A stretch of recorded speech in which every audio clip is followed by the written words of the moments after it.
మీ పొలాల్లో సాగు చేస్తున్న విత్తనంతో పాటు ఈ విత్తనంలో ఏ లక్షణం ఉంది, ఆ లక్షణము ఏంది? రైతుకు కావాల్సింది మిరప విత్తనమే, కానీ రైతుకు చివరికి కావాల్సింది ఏంది? ధన రూపేనా దిగుబడి రూపంలో వస్తుందా లేదా? ఇప్పుడు అన్ని చోట్ల కూడా ఏంది? తోట ఏపుగా పెరుగుతుంది, ఏపుగా పెరిగి కాపు పట్టిందా?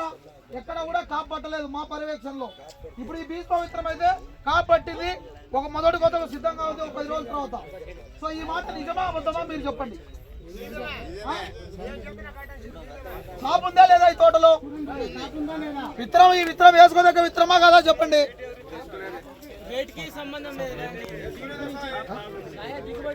ఈ రైతు అన్నా ఇదో ఇప్పుడు ఈ రైతు పండించింది, ఈ రైతు మాటలో చెప్తాడు చూడండి. నేను ఎంతసేపు చెప్పినా ఉద్యోగస్తులు కాబట్టి నడుస్తుంది.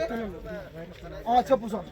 నేను పోయిన సంవత్సరం గత మన చిన్నపాలెంలో పోయి చూసిన ఫీల్డ్ టోటల్లో పోయి చూసి నేను బుకింగ్ చేసుకున్నా సీట్ బుకింగ్ చేసుకొని దాంట్లో పోయిన సంవత్సరం గుబ్బలు వచ్చి మొత్తం టోటల్ పోయినాయి. దీనికైతే గుబ్బ రాదని చెప్పారు, సీడ్స్ వాళ్ళు చెప్పారు, ఆయన వేసుకున్న రైతు కూడా చెప్పిండు నాకు.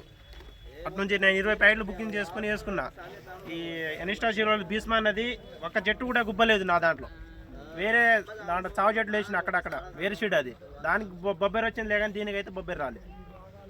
ఇంత కాపు అయితే కాసిద్దని నేను అసలు ఊహించుకోలేదు. అక్కడ కూడా అక్కడ చూసిన తక్కువ. అక్కడ వేరే రైతులకి ముఖ్యంగా ఇప్పుడు భీష్మ విత్తనం చూడడానికి చూసిన రైతులకి నువ్వు ఏం మెసేజ్ ఇవ్వబోతున్నావు?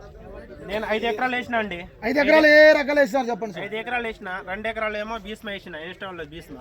వేరేదేమో మన జానకి వాళ్ళది జానకి 119, వేరేదేమో మన యశస్విని వేసిన, ఇంకోటి ఏమో మన సృజన వేసినా లేక దాంట్లో క్రాప్ లేదు. ఎదగడ ఇంత ఉంది, ఆ పక్కన టోటల్ నాయ అవి అవతల యువతల, దాంట్లో క్రాప్ లేదు అంతా, దీంట్లో క్రాప్ ఉంది. సో మీ ఇప్పుడు ఇంత చూడడానికి వచ్చిన రైతులకి మీ సందేహం ఏంది? పండించిన రైతుగా ప్రతి రైతు ఈ విత్తనం వేసుకోవాలి, తక్కువ పెట్టుబడితో ఎక్కువ లాభం.